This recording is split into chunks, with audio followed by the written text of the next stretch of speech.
like what Dom's doing. Okay. Dom Izzo. Jeez, come on, Dom. What do you think I am, a magician? Yeah, I'm fired up, Dom. What else could I say? Absolutely. It was great to get on the field, and then Dom came up to me, and I'm trying to walk away from me. I just wanted to enjoy myself out there. Hot Mike. Great job. There's got to be some kind of intelligent question about something. Is Hot Mike. Hot Mike. On the networks of WDAY. You know, if it's not about sports, I find it very hard to concentrate. Here's Dom Izzo. Dom Izzo.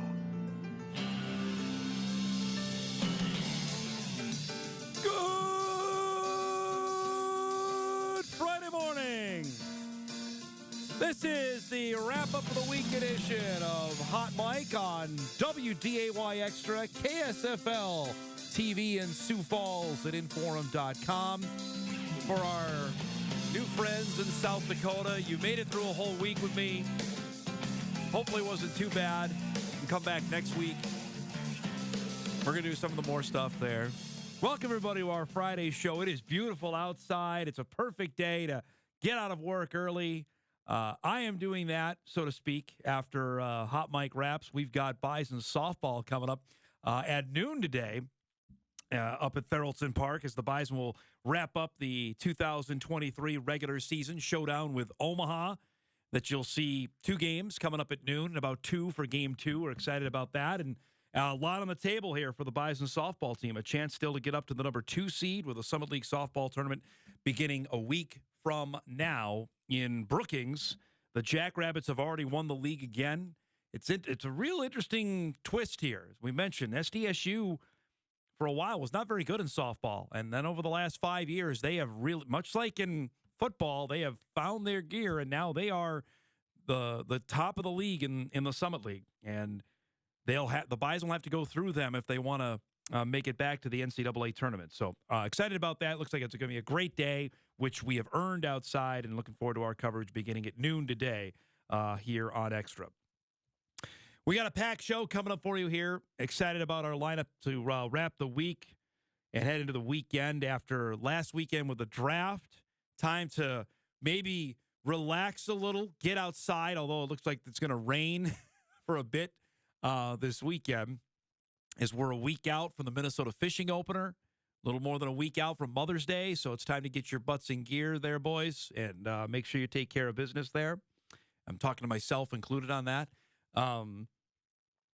And hopefully get out and enjoy some nice weather, because we've been stuck inside for a while. Now, doesn't mean you can't have your device with you to watch whatever kind of sporting event, because there's plenty going on this weekend, either the NBA or the Stanley Cup playoffs, or even your beloved Minnesota Twins, who yesterday wrapped up their series with the White Sox and gave us some drama. Even though they could have ended the game a couple of innings earlier with Chicago, they still ended up being victorious, despite the fact they fell behind 2-0 yesterday. As we pick the game up, it's now a 2-zip score in the 6th inning when Carlos Correa comes through with a solo shot to left off Lucas Giolito to get the Twins on the board to make it 2-1. Then in the 8th, Byron Buxton. I guess if he's going to not play the field, you better do this. And he hammers that to left, ties the game up at 2. There's 376 feet. We are in the 12th inning now. It's a 3-2 game when Nick Gordon doubles to center. That'll bring home Joey Gallo after Trevor Larnach scored on an error. Makes it a 4-2 Minnesota lead. Now 5-2 when Jorge Polanco comes through with a base hit up the middle. That'll score Gordon and Max Kepler. That made it a 7-2 Minnesota lead. White Sox would scratch across one in the bottom half of the 12th, but the Twins escape without being swept by the White Sox. 7-3, the final score yesterday in a game that, well, I don't know if eyesore is the best way to describe it, but they end up getting the victory and avoid being swept by a team that had yet to win consecutive games all season long. They had done that as you look at the stats from yesterday. 1 hit in the final 6 innings for the White Sox. Good job by the Twins bullpen after Lopez was really good. 7 innings, allowed 2 runs and struck out 8. After that, Duran worked an inning, walked 2. Lopez an inning, walked 2. Brock Stewart, Illinois State's own, How about this line? 1 inning, 2 walks, 3 strikeouts. He pitched the 10th. Pagan, our guy, pitched the 11th and struck out 2, walked 1. And then Moran came in and worked the 12th and allowed 1 run and 1 hit. He gave up the 1 hit, did Moran, in the bottom half of the 12th. But the Twins avoid being swept, and now it's on to Cleveland to take on the Guardians. Excuse me, and you see nobody above 500 in this American League Central race.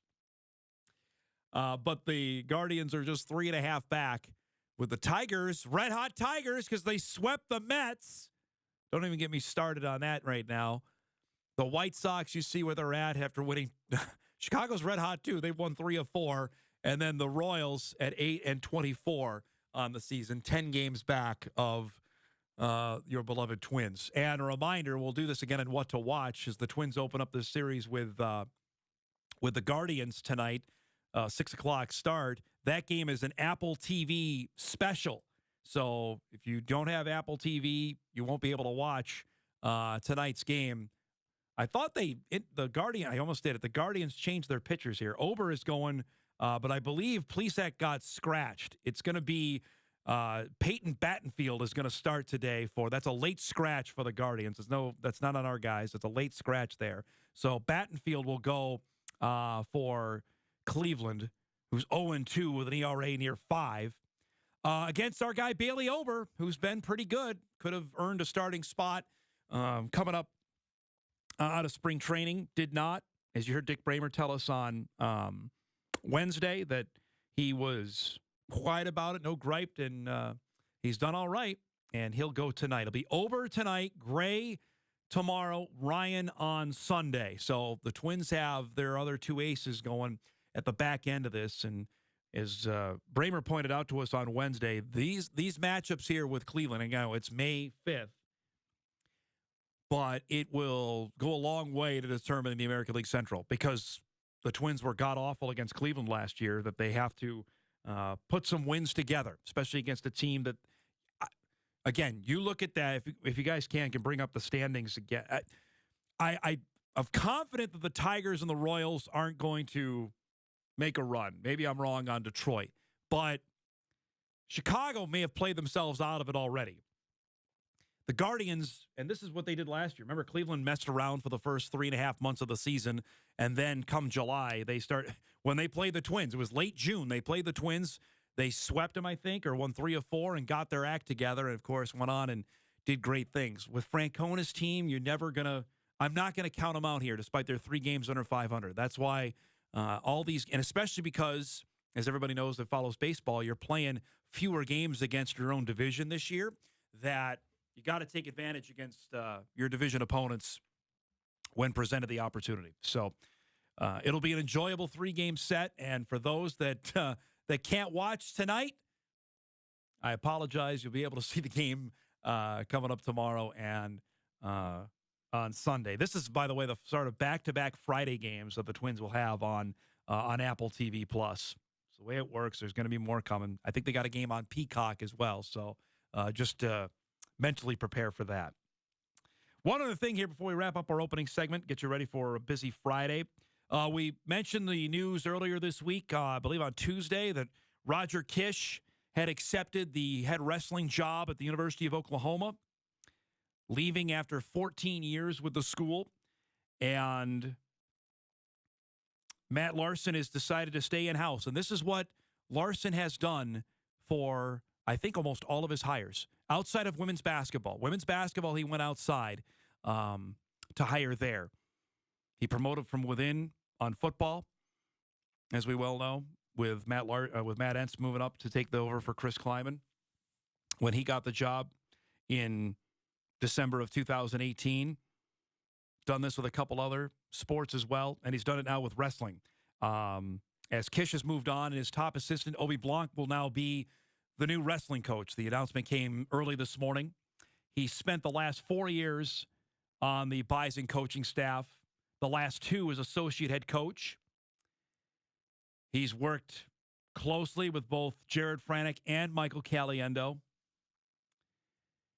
He's got an extensive wrestling background. He was prior to coming to Fargo, 5 years and as assistant at North Carolina State.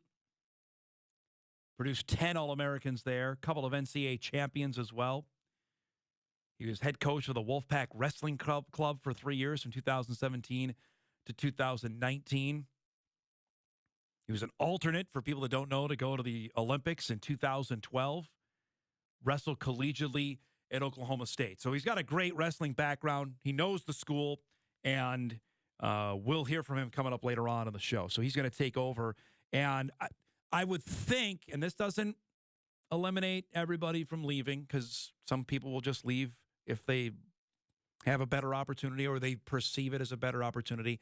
But I know wrestling fans that were worried about specifically a Caliendo, who was phenomenal as a redshirt freshman, All-American, and I think the sky's the limit with that guy, that may assuage some Bison fans that he may not leave.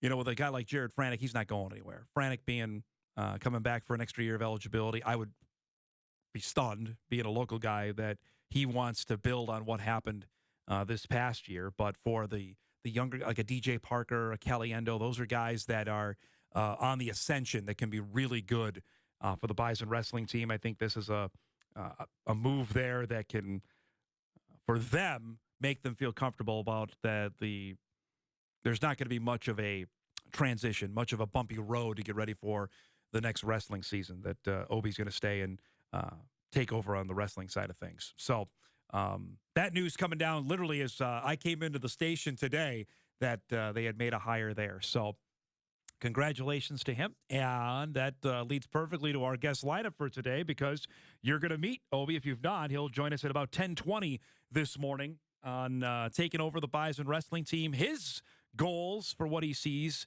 that's going to come with us at 10:20. Preceding that, pretty pumped to have the pride of Shanley. Connor McGovern will join us at 9:35. The New York Jets starting center from New Jersey, as the Jets are in the midst of their OTAs with a guy that you may have heard of, that's all the rage, named Aaron Rodgers. Our guy McGovern is snapping the ball to A-Rod now. So we'll get the latest on what has gone down. McGovern, of course, re-signed with the Jets just a couple weeks ago. And it was, I think, 2 days after that McGovern had signed that the trade went down. So I can't only imagine how things have been over the last couple of days. So we'll visit with him about coming back to New York and what the last couple of days have been like. So I'm just looking here at their schedule for OTAs and off-season. Let's see. The Jets are scheduled again to go the middle part of May for OTAs, and then have minicamp come up at the middle part of June, much like all NFL teams do. So he'll join us coming up at 9:35. And at 10:35, I'm not going to give it away. We have a mystery guest to join us before we wrap up our show. And I think for people that watch our show, you will be thoroughly enjoyed. And for new viewers that are down in Sioux Falls, I think you'll enjoy our guest coming up to wrap up the week at 10:35. So that is our guest lineup here on a busy Friday morning. We're going to take a break. We come back. Another former Bison is getting a crack in the NFL, like we told you. And there's a major betting scandal in college baseball. We want to get into that as well here on a Friday morning. Glad you're joining us. Hot Mike is back after this on WDAY Extra, KSFL, and InForum.com.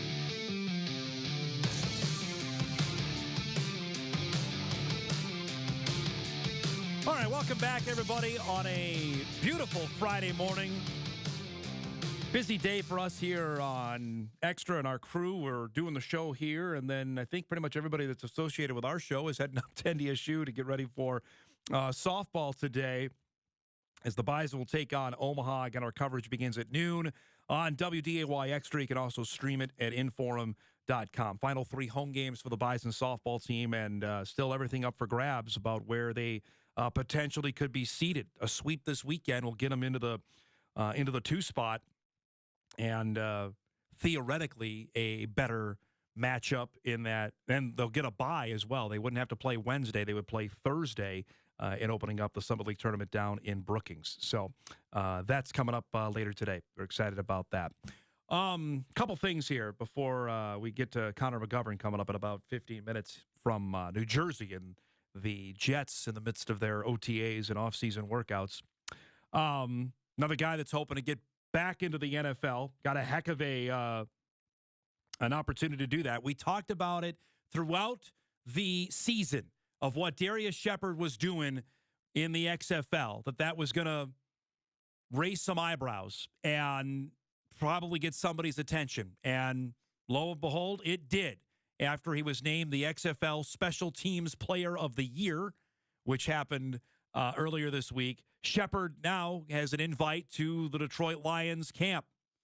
And that'll take place next weekend in Motown. And, I mean, there's nothing that he did that didn't earn another crack. I mean, we show these highlights. We told you we were the unofficial XFL highlight home each and every Monday because of plays like that he was doing for Seattle, or excuse me, for St. Louis. And now has earned an invite to try out for the Lions. Now, this is exactly the same spot about 4 years ago he was in when he came out of NDSU, was invited to the Packers, and earned a spot on Green Bay's team. And that is about the hardest road you can go. Out of rookie, invite to rookie camp. Not a drafted guy, an invited guy. And then to make it there, that's impressive. Obviously, he played for the Packers for 2 years. He's bounced around with a couple teams since then. Remember, he had a great run last summer in the United States Football League with the New Jersey Generals, and then put this season on top of it with the XFL. Caught 48 passes, 519 yards, 6 touchdowns for the Battlehawks. Averaged 24 and almost 25 yards per kickoff return as well. He was a human highlight reel for a St. Louis team that just missed out on the postseason. Some weird tie-breaking rules there prevented them from playing in the postseason. But now the door is open for him to potentially make it back to the NFL. And excited to see that. And we'll see where it goes. He's got the ability. There's no doubt on that. His size has always been a thing, but does he ever drop the ball? And I know Packer fans will remind me of a Monday night game he had that I think it was against the Lions that he had a couple of drops, ironically enough, from Aaron Rodgers. And if that happens, you're not going to get the ball thrown your way again. Just look at Christian Watson in game 1 last fall between the Packers and the Vikings. But I'll be intrigued to see how this goes with a Lions team that's got some weapons, but obviously one of their top wide receivers, Jamison Williams, is out for the first 6 games of the season because of the betting suspension, which is a good segue for another topic we're going to get into as the show goes on this morning. But the door is open, and my point on that is he doesn't drop the ball. He catches the football. When it is thrown his way, he catches it. So I'll be intrigued to see what happens there. And that happens next week. The Lions camp is coming up next week. Same for that. For people who are asking me on Tampa's camp for when Cody Mauk's going to get a chance to get out on the football field. Theirs is also coming up in next week. And that's how it works for NFL teams to have their rookie camp. It either has to be this weekend or next weekend to have their rookie mini camp. So for some of those top picks, you'll get to see them actually on the football field for the first time this weekend. If not, then the following weekend for teams to get out there and get cracking on the field. So congrats to D. Shep. I believe we're going to have him on the show coming up on Monday or Tuesday. We're working on it. So that's the latest there, and we'll update that online once we have that confirmed on when he can come on. Last thing before we wrap this segment, and it's a story we've been talking about for a while. ESPN headline goes, Colorado Athletic Director Rick George backs Deion Sanders amid roster turnover. Now, well, first off, I don't know what else he's going to do. He hired the guy. But we've been following this on the complete roster overhaul of what's happened at Colorado because, Well, first off, it's Deion. Second, the Bison play the Buffaloes next August, as in August of 24. According to ESPN stats and information, all right, listen to this, folks. You think there's been a lot of portal movement at NDSU. Listen to this. According to ESPN stats and information, 71 players have entered the portal since August, which includes those who left following last year's 1-11 season. Since the portal's inception in 2018, Colorado by far has had the most players enter. Arkansas State had the second most with 50. No other school has had more than 48. George pointed to an NCAA rule that allows first-year head coaches to cut scholarship players, but he also said there are some players who wanted to leave following spring practices. When he says some, that means 40. They had spring game was 2 weeks ago tomorrow, because it was on ESPN, the same when we were doing our broadcast up at NDSU. They've had 40 leave since then.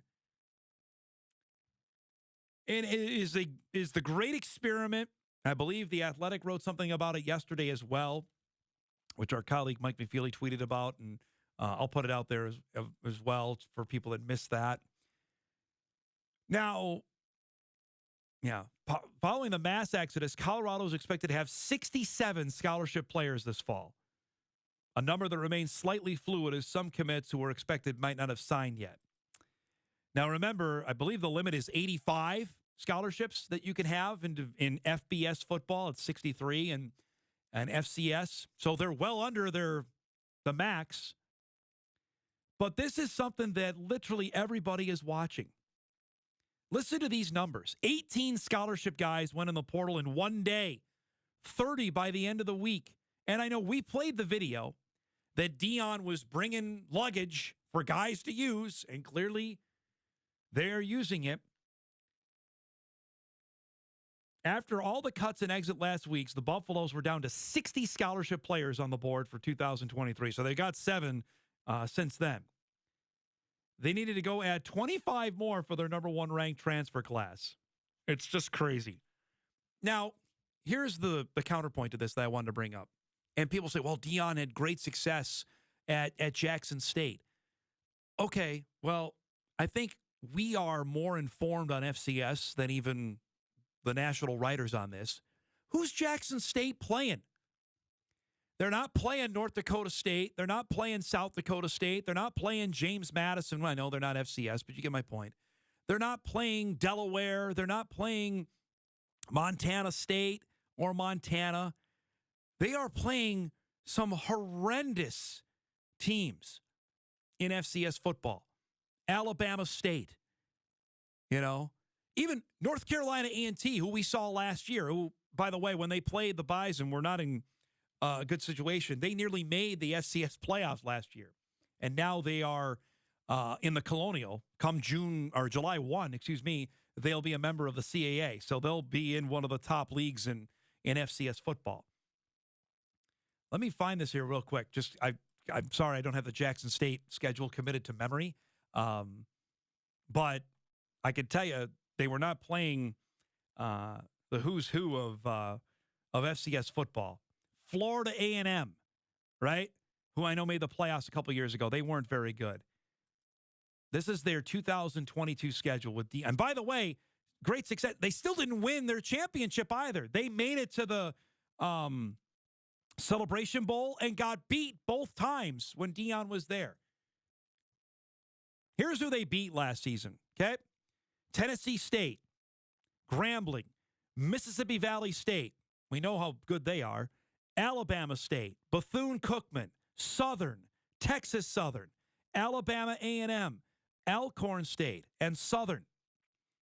That's not top FCS football. I'm not saying the guy can't coach, but he has not faced off against elite, even the best at this division. He didn't do that. And when they played a really good team, North Carolina Central, they lost. They lost that game in the Celebration Bowl. The year before, in 2021, made it to the Celebration Bowl, got blasted by South Carolina State. So I understand the numbers look gaudy on the outside, and then you see what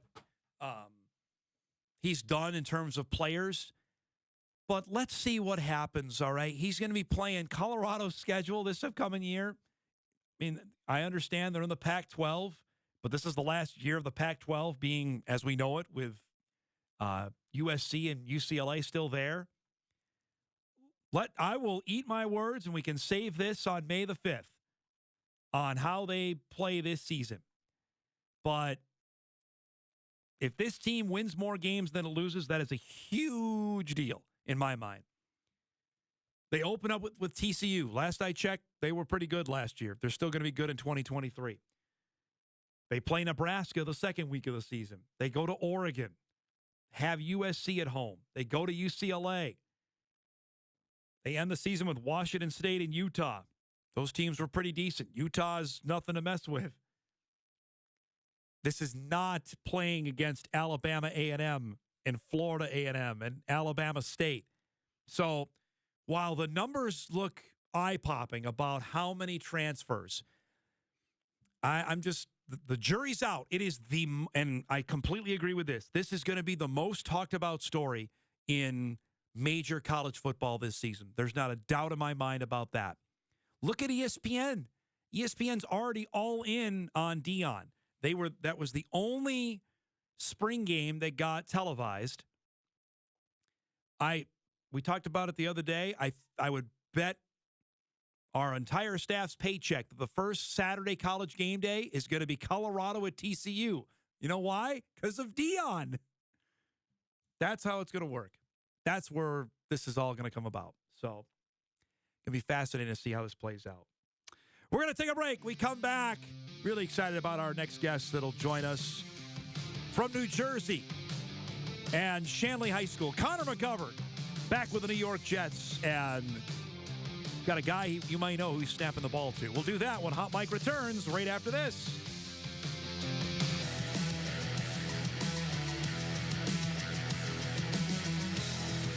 Welcome back, everybody. Friday morning edition of Hot Mike rolls on WDAY Extra, KSFL TV in Sioux Falls at InForum.com. You saw the helmet shot that brings us back anytime we can talk New York Jets football on this show. Of course, we do it. It's even better when we actually have a New York Jet to chat about it with. As just a couple weeks ago, the pride of Shanley High School, Connor McGovern, re-signed with the Jets. Another one-year deal to be back under center. And then a couple days later, the New York Jets made a trade you may have heard about as they acquired Aaron Rodgers from the Green Bay Packers. And it's great to have Connor back with us as he's in the midst of OTAs out in New Jersey as the Jets are prepping for 2023. I'd say the last couple weeks has probably been maybe the craziest of your professional life. Is that a good way to summarize it? Yeah, it's been wild. You know, free agency didn't quite go the way we were expecting it to go this year, but you know that happens, and I can't wait to be back here at the Jets with what they've put together this year. I've always told them the leadership here, Joe Douglas and the Johnsons, the people they've brought in, and this is my fourth year, which probably for a normal employee, that's not a long time to be at a company. But in the NFL, that's quite a long time. I think there's only, 3 guys maybe that have been on the team longer than me. Wow. So, we have a pretty fresh locker room, but, the people they've brought in and to change this organization around are phenomenal. Coach Sala and his staff and, strength staff, the training room, everybody there is focused on winning and turning that program around. So, when they called, I was excited to come back. And when I left the Jets at the end of last year, we had talked and they're like, hey, we got to find a quarterback. That's going to take a lot of cap space. We don't think we can afford you, but if we can, we'll bring you back. And the way the market fell, they ended up being able to afford me and they brought me back. So I'm excited to be back. Tell me about that conversation. So when you hear that, are you automatically thinking, okay, I've got to look elsewhere? Yeah, well, one, it's a good and bad thing, right? Like I wanted to be here. I wanted to be here to say I was on one of the worst teams in the organization's history and come back and be on one of the best. So that's a bummer that you're like, oh, well, but it's also exciting. She's like, well, the GM here thinks I'm going to go make a ton of money somewhere. So it's a yin and a yang, right? Like, it's you know, it's a trade-off for sure. So it's one of those things where like, okay, well, I have an opportunity to go make money, but I'd like to be here. But this year it ended up working out well. So. Okay, so as this offseason is moving, and you're obviously you see what the Aaron Rodgers story, what's going through your mind? Like, are you talking to your agent like, hey, if this happens, can we get a reunion back? Yeah, no, it was definitely exciting, and I knew, you know, I think those rumors about Aaron started even before the season was over last year, right at the end of the season. Yeah. So I think, and then as the off season went on, no one, I mean, the way I looked at it was they had no choice but to get Aaron. It was just what were they going to have to give up, and I think that's where the whole negotiation kind of, like, the Packers were like, well, you guys are all in, so give us everything. But then Aaron had come out and said, you know, he's only playing for the Jets and he's not going to play for the Packers. So the Packers were like, oh, well, or the Jets were like, oh, well, you're going to sit $50 million. Like, we're not going to offload him for the cap hit, right? Like, so I think that's where they were in that classic negotiation standoff. But at the end of the day, it all worked out. So it's going to be exciting. So as this comes about, and I mean, it happened a couple days before you sign and the trade goes down. So how much a heads up did you have from your end? Like, hey, the Jets are telling me that this is going to happen and they want you back. Can you take us through that? Yeah, they were keeping it pretty hush hush. You know, they didn't want anything to get leaked. The NFL is notorious for leaking information. I think if any other corporation had information leak like the NFL does, you know, they'd clean house. But the NFL just, you know, Schaefer and all those guys get paid so much money to leak information that it's part of the deal. Yeah. So when they keep their lips, you know, as tight as possible.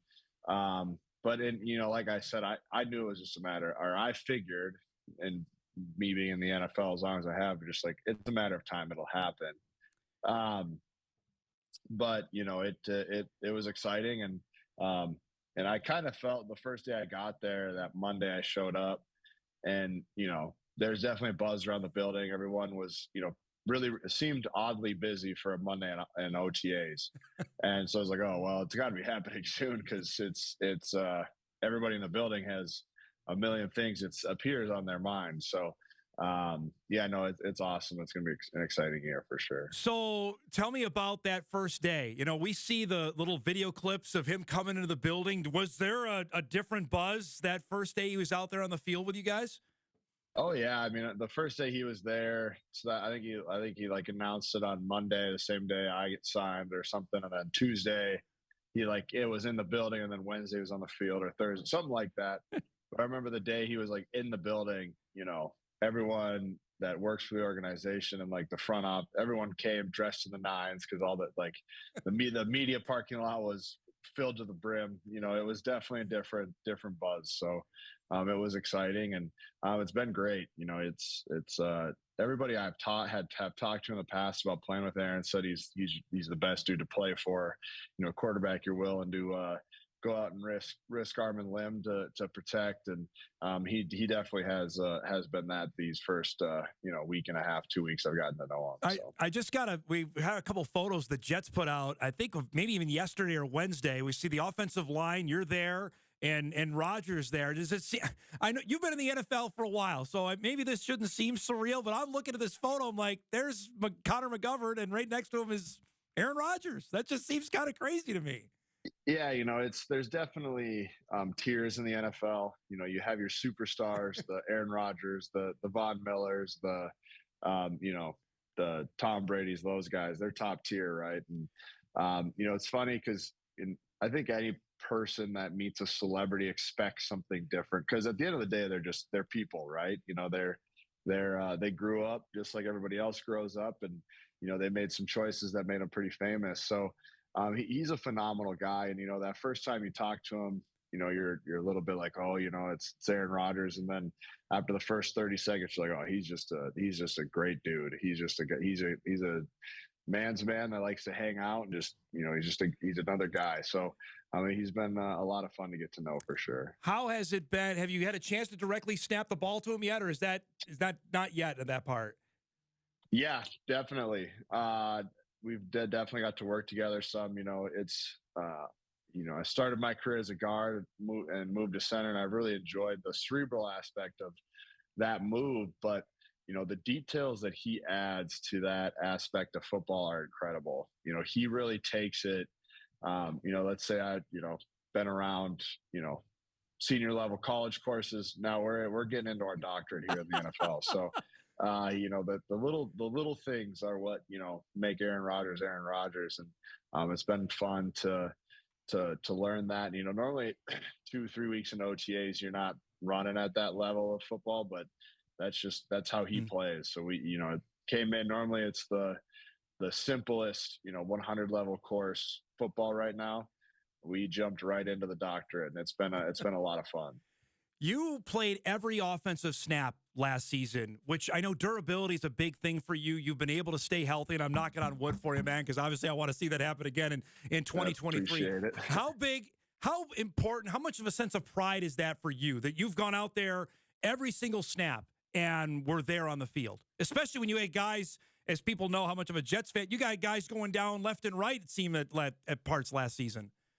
Yeah, I've kind of tried to take pride in that my whole career. I think I've only missed 2 games in my NFL career, and actually since high school, when I'm listed as the day one starter, I missed 1 game in high school. We were playing Oak Grove, and what happened? Yeah, what happened there? I had hurt my foot in either Lisbon or Grafton. Couldn't remember. I can't remember which one. I hurt my foot. And it was a game before the playoffs. Oak Grove was having a down year, and I think they had like 3 freshmen on their starting O-line, and I walked out in my like warm-ups, not wearing pads, and they all cheered. So that was kind of funny. But that was the only game I missed and then we went to the playoffs and ended up winning a state championship. But college, as a day one starter, didn't miss any, and then in the NFL as a Bronco, I didn't miss any snaps.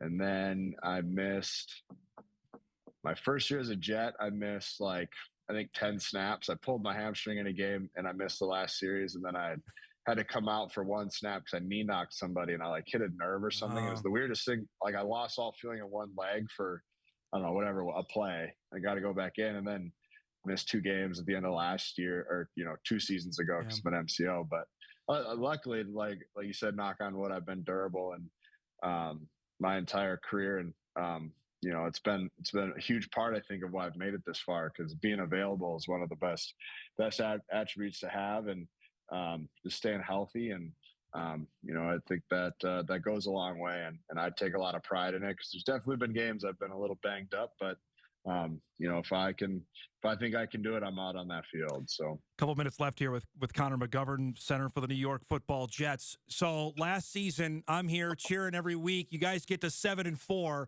after you beat the Bears. Tell me, in your mind, you're like, all right, I mean, you beat the Bills, you beat the Dolphins. I mean, you're sitting pretty good. I mean, tell me how frustrating the last month and a half of the season was.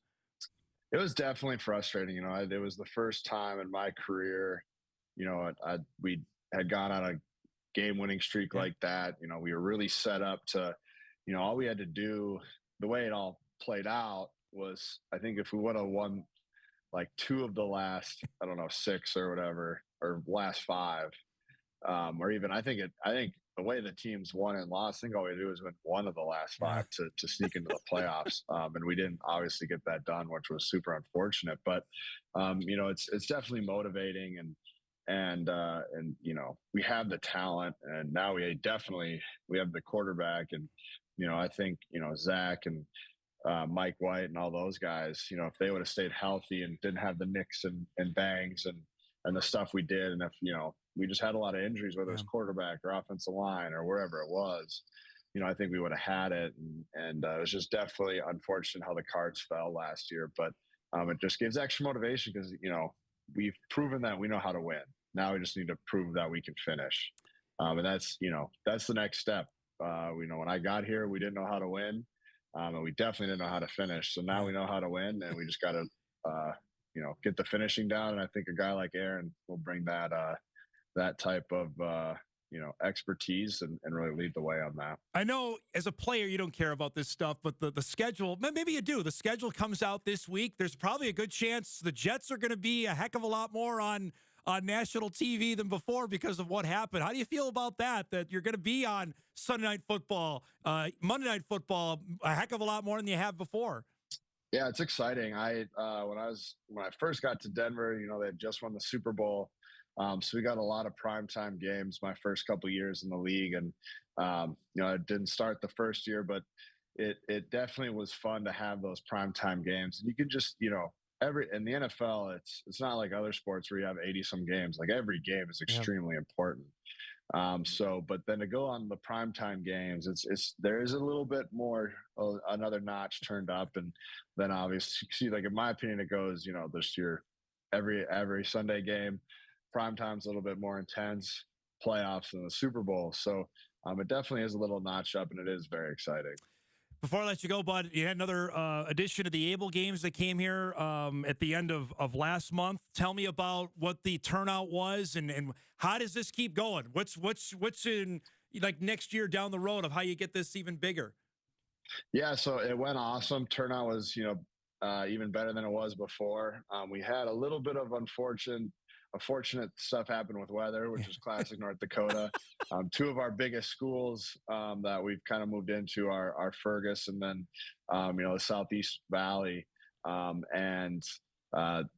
Somehow if you went 20 miles south of Fargo, they just got absolutely crushed with like a ice rainstorm and then like 5 or 6, 7, 8 inches of snow. So the two of our biggest schools, which, TNT and the Able has been working with very, very closely, and they've really adopted our programs.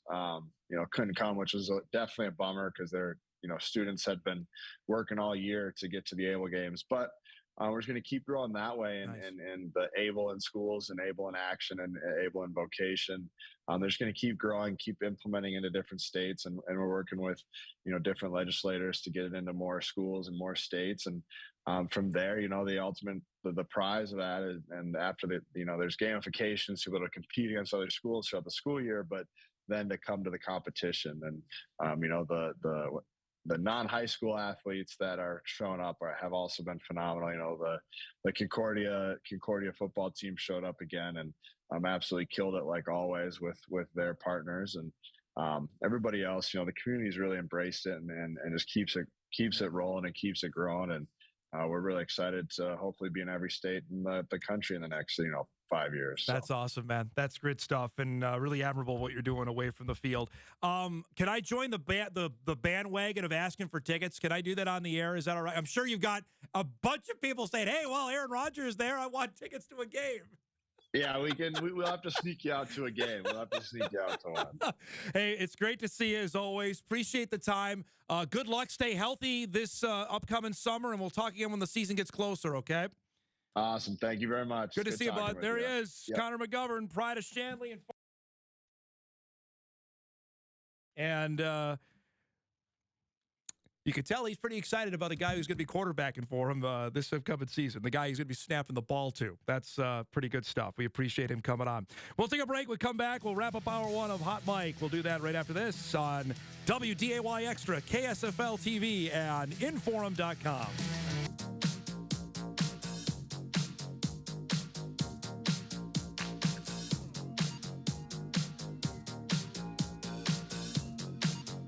Don't forget, everybody, we've got North Dakota State softball coming up for you at noon today. It's a beautiful day to get out there and enjoy the ballpark, or you can watch in your office, on your phone, wherever. Bison Omaha coming up noon today here on WDAY Extra, InForum.com. We mentioned how much is up for grabs in the Summit League and the softball standings right now. The Jackrabbits are and have run away with the league. They've already clinched the Summit League championship. Omaha stands a game in front of the Bison in the standings right now, heading into this weekend, with NDSU sitting obviously in third. And then after that, it's a cluster to see who's actually going to finish out and take this thing. But they can go a long way by taking care of business this weekend at home, trying to sweep things, and you go from there. Omaha right now is 13-4. The Bison are 12-6. USD is right on their heels at 11-6. And then it's UND, St. Thomas, Western Illinois, and Kansas City. The top 6, of course, make it to the tournament. The top 2 get buys. They do not have to play on Wednesday. They would play on Thursday in the second round of the tournament. It's the 1 and the 2 seed. We already know the Jacks have the 1, and we'll see what happens here. Bison are 6-4 in their last 10. Omaha's red hot. They are 9-1 in their last 10. They've swept their last 3 series, so they're coming in playing well. So it'll be a good matchup. I'm excited about that coming up today at noon. Second game will be right about 2 o'clock this afternoon. We appreciate having Connor McGovern come on, and I thought it was really interesting just to hear for people that I love that stuff. The contracts, I was really interested on that, and it has nothing to do with the fact that it's my favorite team, just the fact of how the minutia of all that goes about, that, you know, Connor re-signed knowing full well, and he said it, that, you know, he wants to be there. The Jets have been bad. I mean, that 2020, we did the show. We're doing the show every Monday, and during that, the Jets had lost every game. They were, what were they, 0-13, 0-14, I think. So they were lining up for Trevor Lawrence, right? And they ended up winning their last 2 games. They beat the Rams. Gosh, I forget who they beat else in the last game of the season. They cost themselves the number 1 pick, which ended up, they got the 2 pick and ended up taking Zach Wilson. That was the following year they beat Cincinnati, the year the Bengals went to the Super Bowl. But Connor was there for every snap. He played every game that year. I remember talking with him a couple years ago about it. Like, yeah, it's bad. They were 2-14 that year. So he's seen the absolute bottom of what this franchise has been, to last season when they won 5 in a row. They're sitting there looking like, hey, they're going to be an AFC playoff team. And then they lose 5 games in a row where they don't even score a touchdown in their final 2 games of the season, 3 games of the season, whatever it was horrendous. He sat there, he's seen it, that close. And now to go and add a guy like this, that you hear all the pundits talking about it. Granted, the AFC is as loaded as can be. Kansas City, Cincinnati, Buffalo. Those are the 3 giants of that conference. The Jets believe in the kind of defense they have, the offensive weapons that they have. Offensive line was certainly a question mark. I don't think at the center spot. I'm not saying that because I know the guy. The tackle spots have been an issue. That they believe that they can address that. Who knows? It's going to be fun to follow. It's going to be one of the stories in the National Football League this upcoming year. We're due for a break. We'll take one now. We come back. Really interesting story going on out of the University of Alabama involving their baseball team. Not necessarily something we would talk about, but has some wide-ranging hits there. Also, you'll meet NDSU's new wrestling coach coming up in our second hour. We'll do that when Hot Mike returns right after this.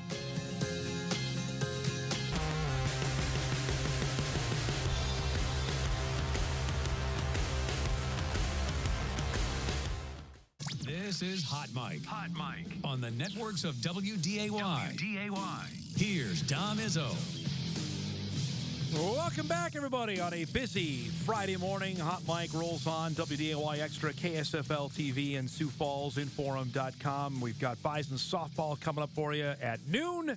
Heading out to the park today. Should be a great day to be outside and be at the ball yard. Excited about that, as the Bison will play their final home series of the weekend or the season. Just played their first 3 home games last weekend with UND, and then get these 3 games in with Omaha, and then it's on to the Summer League Tournament, which is in Brookings beginning next Wednesday. Obe Blanc, you'll meet NDSU's new wrestling coach coming up. He's going to join us at 10:20 this morning. We've got a mystery guest at 10:35 to wrap our show. Excited about that.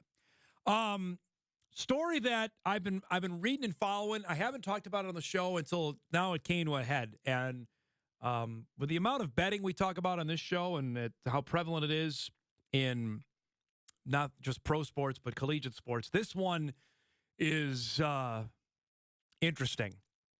Alabama's baseball coach, Brad Bohannon, was fired yesterday after a widespread investigation into suspicious betting activity on Alabama's game against LSU that happened last week.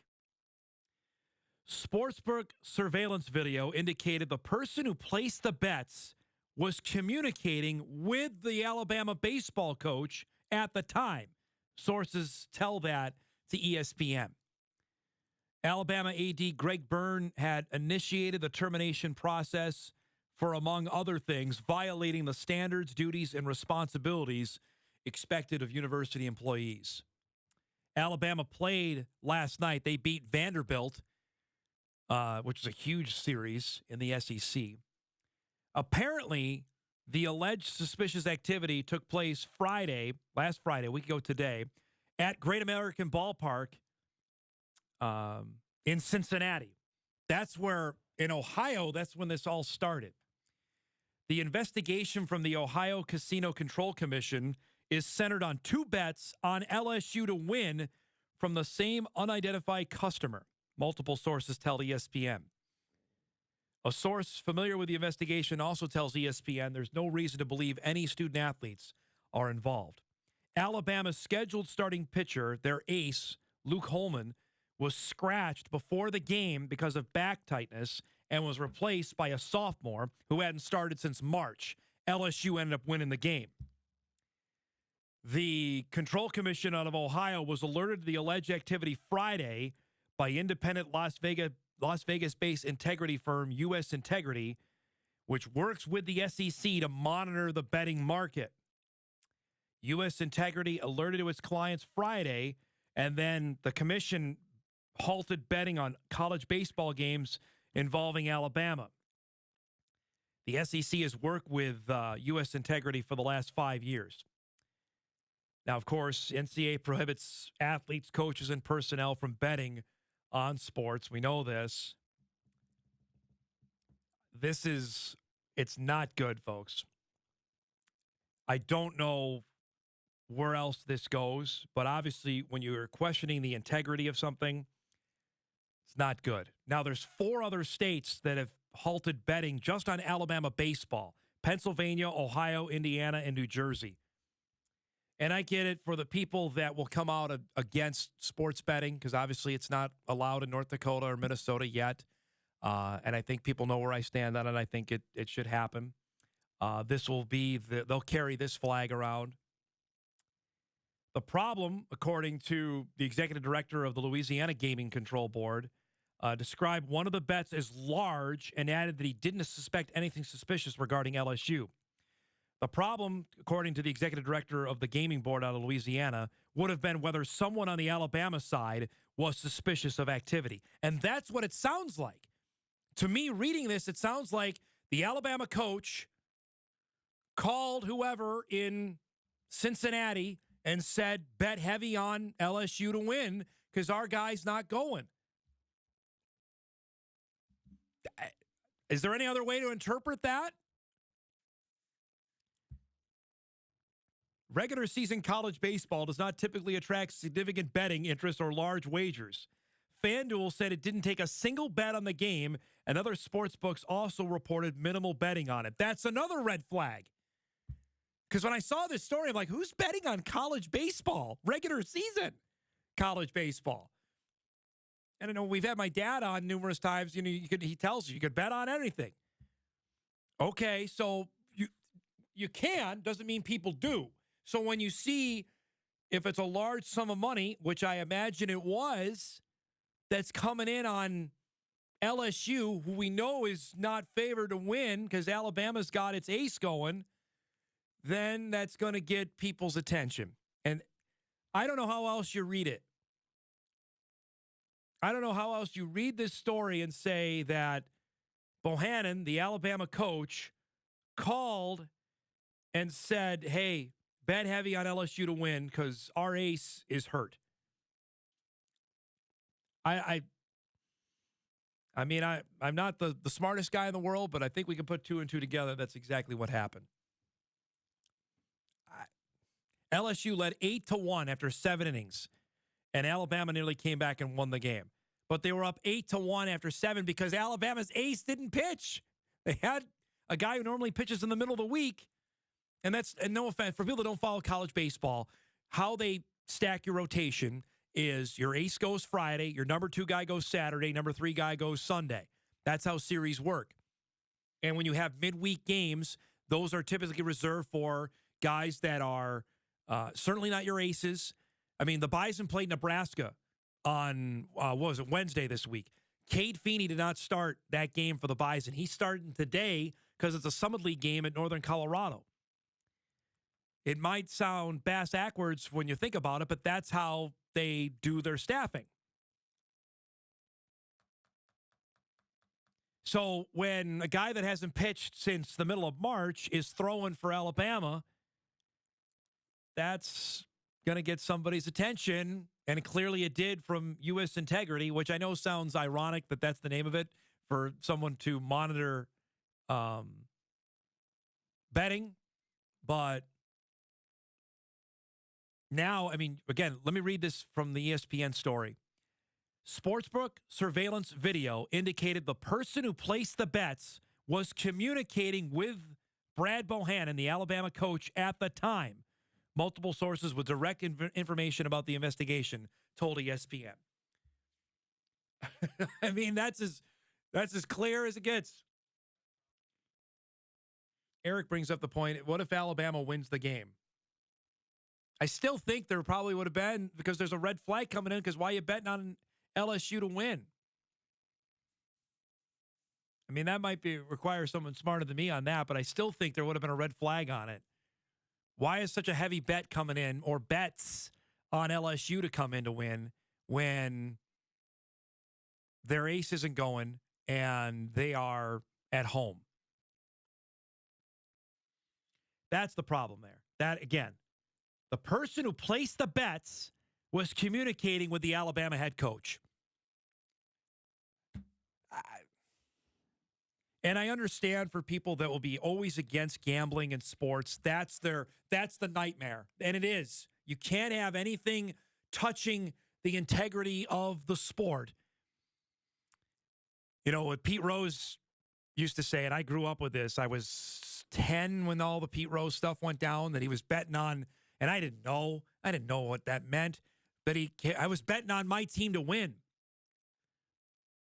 But you still can't do that. It says that. It's one of the main things. You cannot do it. It's why those football players got suspended a couple weeks ago. You cannot bet in your own sport. And I understand that, well, okay, that's a really odd gray area, Dom. Then you're going to, okay, so they can bet on baseball. They can't bet on football. Every league opened itself up to this when they allowed it to happen, okay? We've been pretending for years that it's this element out there that no one wants to talk about, but it's been out there. Now it's been legitimized because of the U.S. Supreme Court a few years ago that allowed this to happen. And now that you see sports books and legal betting happening in we're at 30 some odd states now. We're I think 37 states or something like that. So, I mean, where do we go from here? There's going to be some serious investigations going on in Alabama's baseball team. There's no doubt about that.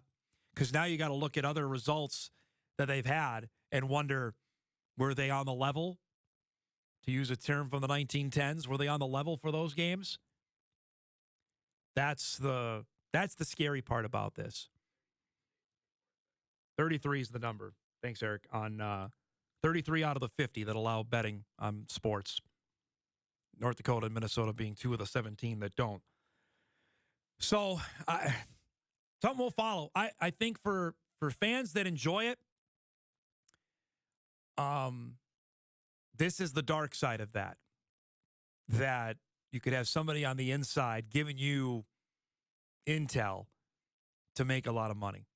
And I'd have to assume Bohannon was going to he's not just doing this he would assume get a cut. Isn't that how that works? I've seen enough movies. I mean, if you do this, you would think you're going to get something for it. I can't tell you what the Alabama baseball coach was paid, but I can't imagine he's scraping by. It's SEC baseball. Everybody in the SEC is making a healthy living.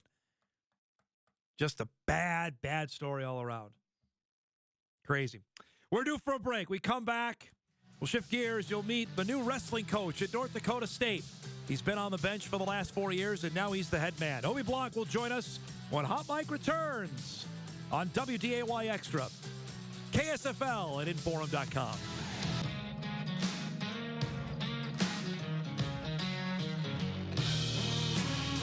Welcome back, everybody, to Hot Mike here on WDAY Extra, KSFL TV at Sioux Falls, InForum.com.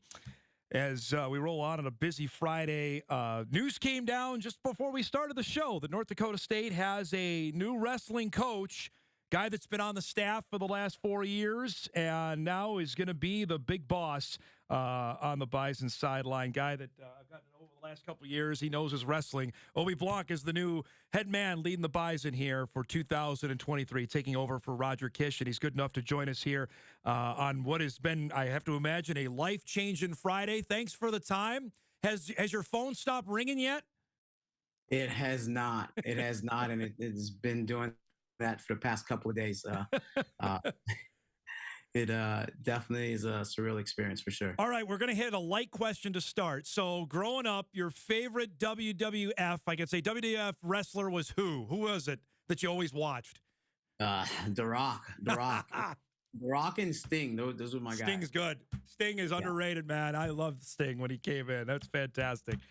Tell me about this process when you find out Rodgers in the hunt for Oklahoma. Was this something that this position that hey, you know what? I really would like this if it comes open. Yeah, for sure. And I think it was a very quick process with Coach Kish. I think at one point it was a kind of a light thing that wasn't really something that he was really into. And then I got back from Vegas from the U20 with our guys, and it was like, hey, this might happen. This is real. And it was like, whoa.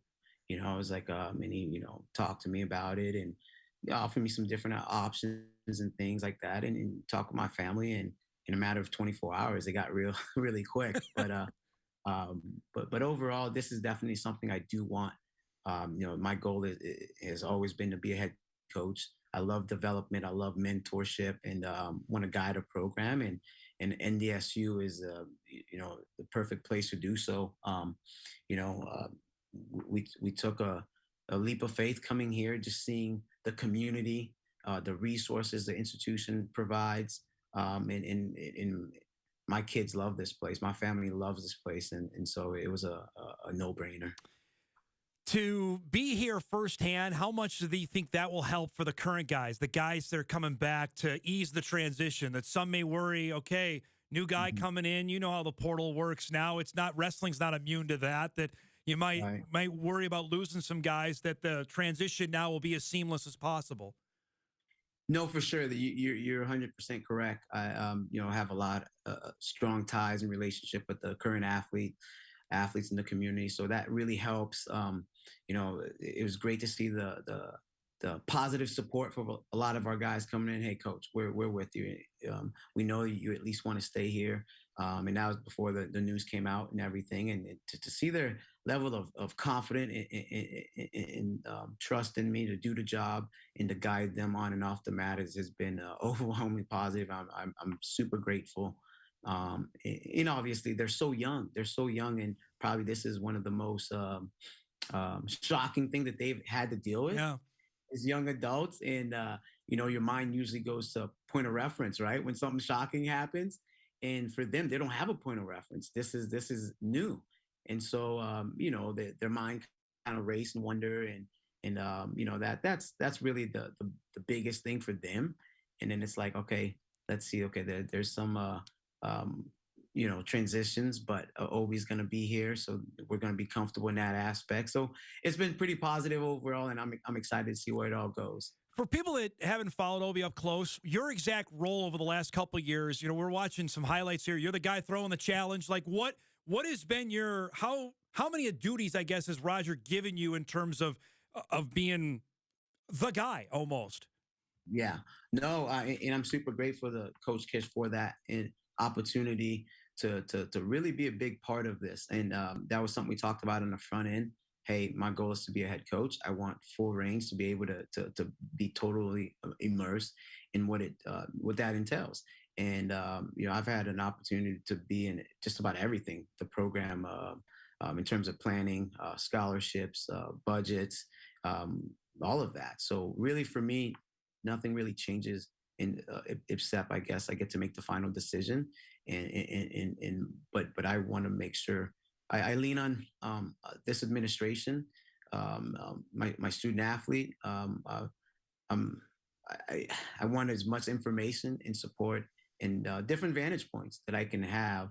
And but overall, though, I'm ready to go. There's not really anything that I don't haven't been a part of that during this past 4 years that's really going to change too much.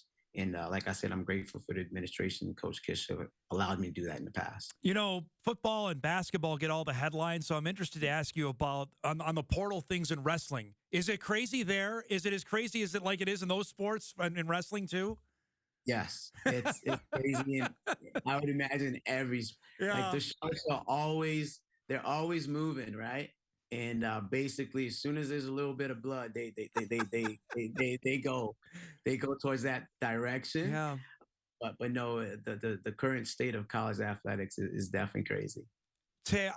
We had video. I remember I'm watching the NCAA Wrestling Championships in Tulsa. You're right there with both Jared Franick and Michael Kelly. I know you're one of the first guys they hug after reaching All-American status. Tell us about your relationship with each of those guys and what they were able to do a couple months ago. Man, that was special. That was very special, obviously for myself and our staff, but it's even more special for them and their family. At the end of the day, I get to help guide them and mentor them, but they are the one doing the work, right? They are the one waking up early, doing the strength and conditioning workouts, doing the conditioning in the stairs of stadium, wrestling, getting their head pulled on, getting taken down, doing all of that, the weight management. And so to finally achieve that goal, and it's such a big thing for them, and to be there to help them. It's just that, hey, gosh, we did it. So happy, and I really enjoyed the process of helping them get to that ultimate goal. Fired up for both of them. Just came from meeting with them. Had a breakfast and really talked about a lot of our future goals and aspirations and how we can make them happen. I mean, we are truly blessed to have student athletes like that. Did Kelly Endo pick you up after his pin against SDSU? I think I'm sitting not too far from him. I'm almost positive he did. He might have. I'm not that heavy, so some days. So I might have already started jumping up in the air in my coffee. So I don't know. So. He gave him a boost, right? Yeah. A little assist there. I've never asked you this. I'm interested. You were an alternate for the Olympics in 2012. How was that experience? And was it like, oh, gosh, it's so close, I can taste it? What was that? How tough was that to go? Like the excitement of it, but you didn't end up going. Yeah. Well, I happen to be there. So as the alternate, I'm there. Okay. I'm doing the whole thing. You're working out and staying ready, keeping your weight ready just in case something happens. But I enjoyed the whole experience. I was happy to be there for someone else because that's what I would want. Yeah. If I'm the guy, for someone to be ready to help me it could just be, hey, can you get me that bottle of water over there? Whatever that is, I don't care. My job's there is to serve in that capacity, but it's also, hey, you got to be ready yourself. And it was great to be around all those great Olympians and great minds of the sport.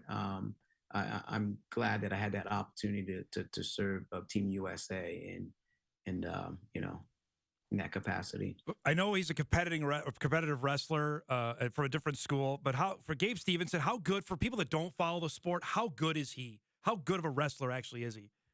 Very good. Yeah. He's a real deal, and I've had opportunities to coach against Gable in the past and prepare for him. And so, so I had that front row seat of having to deal with it. So, but he's the real deal. He is the real deal. He's as good as they come, and I'm sure he's got an amazing future. He's got a few things lined up, I'm sure, that he could do that's probably going to make him some money, right? Yeah, yeah, I think so. I think he'll be okay.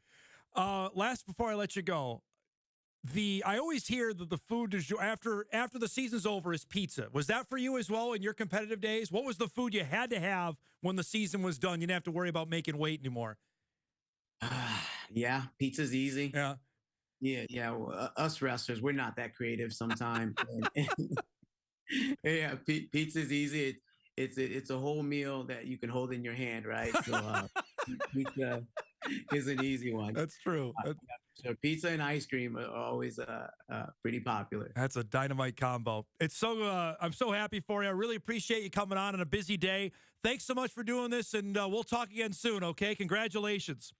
Thank you so much. Thanks for having me on, and really, really excited. Go Bison. All right, bud. Thanks again. Obe Blanc, new wrestling coach at North Dakota State, just named earlier today, taking over for Roger Kish. He's been an assistant for the last 4 years, and now he's the man to take over a Bison wrestling team that's on the upswing after having a couple of All-Americans this past year. We're due for a break. We come back, a mystery guest to wrap up our week. Try to save the best for last this week. We'll do that when Hot Mike returns on a beautiful Friday morning. We're back right after this. That was me and you. If you'd have went with a Boston, you'd have been living in the garage. I had a Yankee hat on, of course, which I usually almost always do, but she says to me, if I were you, I'd take that hat off. And I looked at what look at to begin with. I ain't taking my hat off. I know where I am. Yeah, right. You believe anything that guy says? Because I don't. He said he was going to marry J-Lo, too, remember? I finally told your mom. I said, there's no sense. Let's just put TVs in the room because I'm only going to wake them up anyway. So that's how I got a television? Oh, yeah. It is that time on a Friday morning. Our mystery guest is my dear old dad. He's been off for a couple months, and since we're brand new in South Dakota this week, we bring on our most popular guest on the show. You are huge in North Dakota. You're pretty big in Minnesota, and now, buddy boy, you're in South Dakota. How about that? That's pretty cool. I like expanding. I know you do. You have not made it to South Dakota. The furthest you went was Cody Mauch's hometown, actually. You made it to Hankinson. To the casino down there. For people that don't know, you want to share that story quick about your trip to the casino? Well, I got halfway down there and the gas light come on in the car. We're in the middle of nowhere by myself, first time ever. I couldn't believe it. I was just praying I made it to the gas station. I did. It took 25 cents. It was just, the thing was all screwed up, man. So you put the the pump in, started pumping, and it stopped after 25 cents. Yeah, we didn't even take 50 cents. It was like 20-something cents is all it took. That's all I did. I was scared to death, run out the middle of nowhere. I had no cell service. No, you would have. No one would have found you. You would have been out there for a while. You would have probably been there till the next snowstorm. But oh, it's just great crazy. to see you. I got about 8 things I want to talk to you about. I don't know if you saw the story we were talking about earlier about the Alabama baseball coach, man. What do you? Okay, so am I right to the ESPN report says he was on the phone with the guy making the bet. So if we to believe that, which I don't think there's any reason not to, I have to assume he's getting a cut of that, right? That's the only reason he's telling him to make the bet? It depends. Was it a friend of his or who was it? Come on. I mean, why would he even do that if he wasn't getting a slice of the pie? Correct. You know? Right. That's what I'm saying. It probably cost him a lot of money in the long run. Well, I mean, obviously he's lost his job, so I mean he's not going to get his buyout. So I mean, is that the first time that's happened? That was the other thing I brought up. That's why I say now you got to go back and look at all their other games because now and that's the ugly side of this. This is we joke about it, we talk about it, but now that it's legal in 30, what did you say, Eric? 33 states. I mean, this is the. I'll tell you right now, every gambler out there is looking for a hot tip. I don't care who it comes from. I want a hot tip. But if it's coming from the head coach himself because he knows his ace isn't going, I mean, imagine that. That's like Belichick calling up somebody saying, I know Brady's not playing, so bet heavy on the other. You can't have that. He lost his job. What about the gambler? he lost nothing. He ended up with big bucks. Right. I guarantee you. Yeah. Well, he had to sweat it out. It's not like Alabama almost come back. Yeah, they came back and scored 5 runs and nearly won the game. There is no guarantee when you do that. It's just, well, hey, we're starting our worst pitcher. Go for it. And you're still taking a chance. But still, I mean, it's a difference if you're going from your ace to a guy who hasn't pitched in 2 months. Right. I mean, come on, I know it's not, but you're going to have that. I don't care what you do. It's all over the place, man. It's bad though. It ain't good. Yeah. That's not good. That's what you worry about once you let this.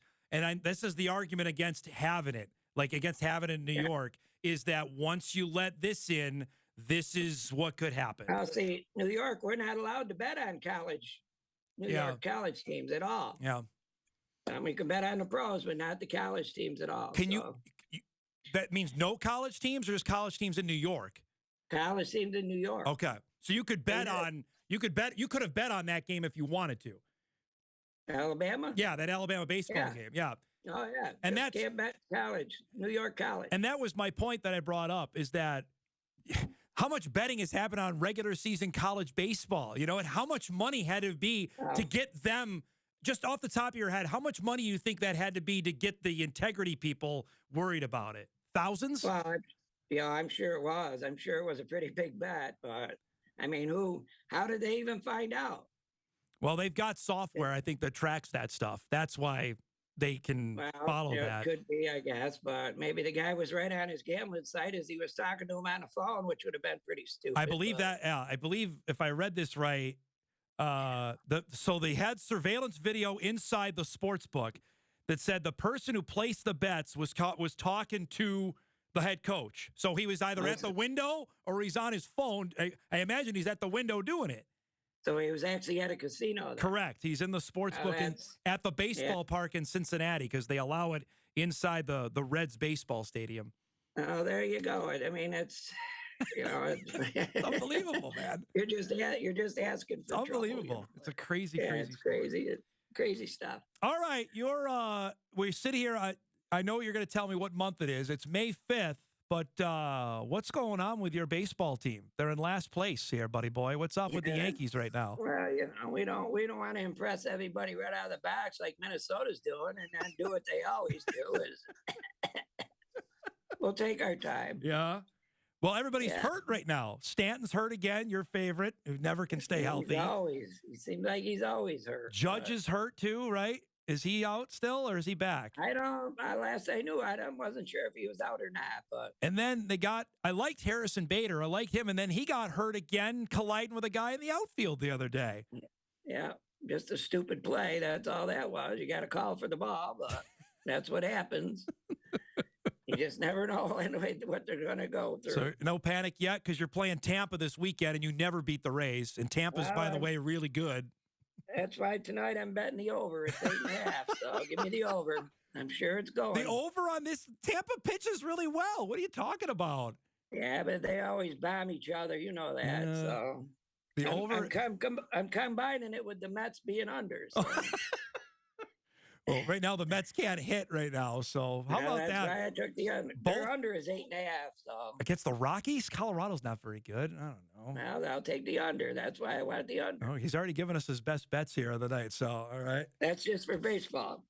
Oh, you got some more. I'm sure you got a hockey and a basketball for us here. I got a hockey one, I got a basketball, and I got a derby. All right. Well, we just had Connor McGovern on, who's the center for the Jets, who's going to be snapping to A-Rod. You're there. Is it Aaron Rodgers like all the time, all over the place in New York right now?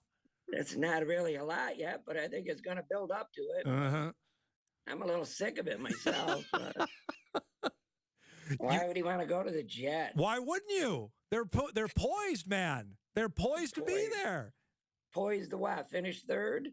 Second. I think second. Buffalo first, the Jets second. That's what's going to happen. Why would he want to do that? He's been with a number. Well, of course, he hasn't taken him anywhere. So There you go. Here's the part, though. The schedule comes out this week. You know they're going to be on Sunday night all the time. NBC's going to gobble them up, and they're going to be on Monday Night Football now. So Just like they do with Brady, they're going to gobble him up and watch him make a fool of himself. well, Brady's not playing anymore. They got to have somebody. I mean, with Rodgers, they did the same with Brady. They'll do that with Rodgers. Well, you know what they did it with Russell Wilson last year. How'd that work out with Denver, right? Yeah, not too good. That's the thing. It might be different this year, but Yeah. So okay, you gave us 2 bets. What's your other best bet of the night? What else you got tonight? You said Yankees over, Mets under. What else you got? yeah, I'm gonna bet the Devils over. It's 5.5. Devils Hurricanes over. Okay. Yep. And then the NBA, I'm gonna have a 2-team parlay: 76ers and the Suns Both just to win straight up, you're saying? to win. Just Okay. on the money line, both to win. 76ers are 2-point underdog, which is kind of odd, Yeah. even though Embiid's back. And who did you say? Phoenix? The Suns, yep. You got Phoenix is getting 4 for their game. All right, so that's what you got going on there. It is also the biggest betting weekend for people who have no idea what horse racing is, because the Kentucky Derby is tomorrow. I looked at the names. We don't have any great ones. Like Happy Jack we had last year, so we had to bet that one for the Jack Man. What do we got? None of them. I don't care for any of them. Tell you the truth, they all look. Just none of them appeal to me at all, name wise. Anyway, Yes. you know, you got a 20 horse field. It's Crazy. It's tough. Right. So what I'm doing is I'm betting the Jack Man's birthday. Oh, okay. 617, which is your anniversary too. It is 6 and 17. Yep.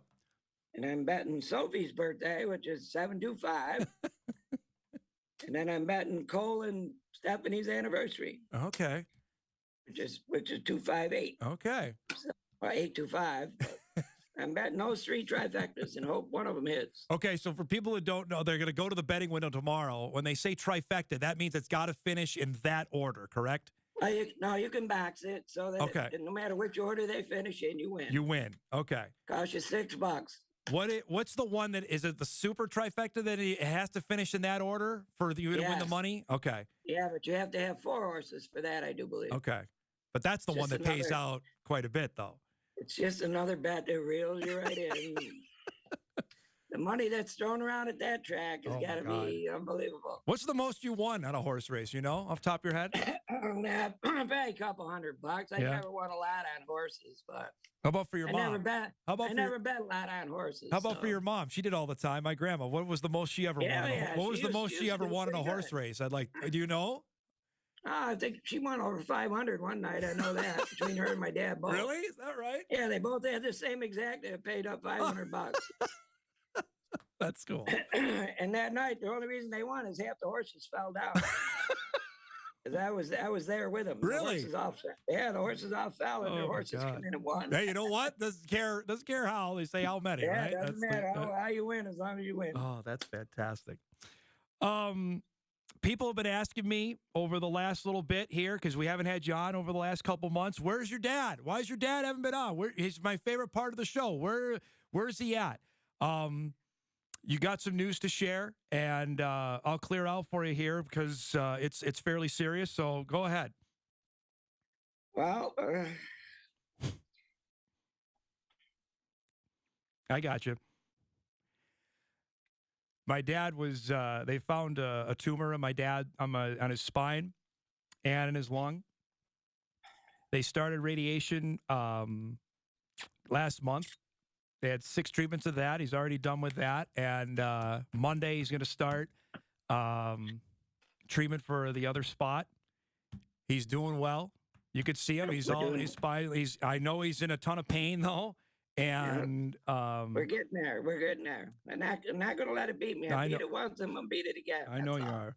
And you know full well you got the support of everybody here. Not I'm way behind you. But obviously you got thousands of people watch. I'd like to think they know you, and they're 100% behind you. And well, I appreciate that, and I can feel that, and you wouldn't believe how that feels. I got your sister's been a rock star, and your mom's helped me, and my whole family has just been neighbors, guys I work with. It's all been awesome, and it's tough. It's been 9 years since the last one, and now back at it again. But you know what? We're going to get it. We're going to kick its ass here. I'm going to say that here because apparently we had one guest swear already on the show, so apparently we're going to let that go. I'm not going to let it get me. I'll tell you that right now. No, we're not. And you're going to be back out here. You're going to be sitting right here next to me, and we're going to do this again. Yep. Get my hands around Jack, man. I can't wait. Get my hands around all of you. Yep. Yeah, it'll happen. Well, a guy who does this show just beat it. Eric sitting here did it. And I was with you. I was with you in June when he told you about it, man. It was. I'm just so happy for him too, man. And you're gonna. I'll be in the same boat. I'll be in that show telling you I'm done, man. It's cancer free and I'm done. So they can help me. That's the best part. Absolutely. They can help me. So the plan is to have you sitting up in the booth with me for the next Bison game. That's the plan. Sounds good. I'd make that happen. Yep. I'm not Sarah. Anderson may put you on the air. He may want you out doing the game rather than me. I can't wait to get in that big live truck you guys got to see, have a pizza and see what it's like, man. I can't wait to do that again. Automatically, he's glomming onto free food. That's what he does anytime he goes. So there you go. I got to eat. You know? I really appreciate. I know you didn't have to do this. You're the doing it for sure. And it's been a long few months, but we're getting there, and we'll get there. I'll tell you this, you're the strongest man I know and now the most courageous man I know. There's not many people who go on here and do this. I love you, man. You know that. I love you too. And we're going to get through this and we're going to be A-okay. Yep. All right? I'm definitely going to be for sure. Not going to let it get me, believe me. I know. Let's go. I'm ready. Let's go is right. All right, you go enjoy the rest of your Friday. Good luck with your good luck. How much money are you putting down tonight? What are you putting down? Not a lot. I'm a little gambler, you know that. Well, don't be taking any calls from anybody that's at the that might be, a red flag, like what happened with the Alabama stuff, all right? Just don't be taking any calls. They'd have to call my home phone because that's where I do all my betting, so. I love you. I miss you. I love you too, man. All right, I'll talk to you later. I miss you too. There he goes. We'll talk to you. All right. There he goes. My pops. My hero. And he's going to be okay. I know it. And I really appreciate it. I've had people email me. We haven't said anything because it's not my story to tell. And he texted me a couple nights ago saying, hey, I think I want to do the show. What do you think? And I said, it's totally up to you. If you want to, you might have both of us blubbering on the air. And hopefully we made it out okay. But for our new viewers, that's a regular Friday segment that we do. Our whole crew knows him well. Everybody my dad has been a part of what I've done out at WDAY since basically I've been here. He drove me here in 2006. He's my hero, and he's going to be okay. But he needs everybody's good vibes. So if you could send that to my dad and my family, I would greatly appreciate that. We'll take our final break. We'll come back. We'll put a bow on the show and the week and wrap things up. Cheers to my dad. We'll wrap up the show right after this.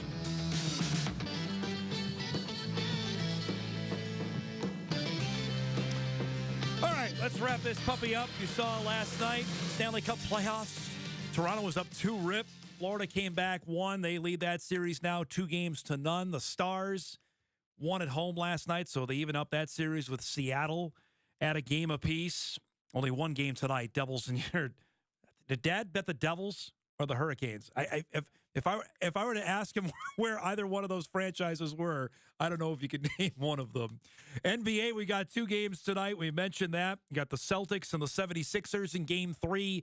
Nuggets and the Suns in Game 3 as well. They've been off since Monday. Denver leads that series 2-0. A reminder, we've got Bison softball coming up here at the top of the next hour at noon with Omaha and NDSU. Myself and Katie Steidel will be on the call of that, former Bison standout softball player, Summit League Player of the Year. Join us at noon right here on Extra. Here's our What to Watch, which includes the Omaha NDSU game you'll see coming up on Extra. Twins and the Guardians, remember, is on Apple TV tonight at 6. And the Celtics and the 76ers, 6:30 tonight on ESPN. Our thanks to Connor McGovern, Obe Blanc, and, of course, to my dad, who I love with all my heart, who's going to beat this.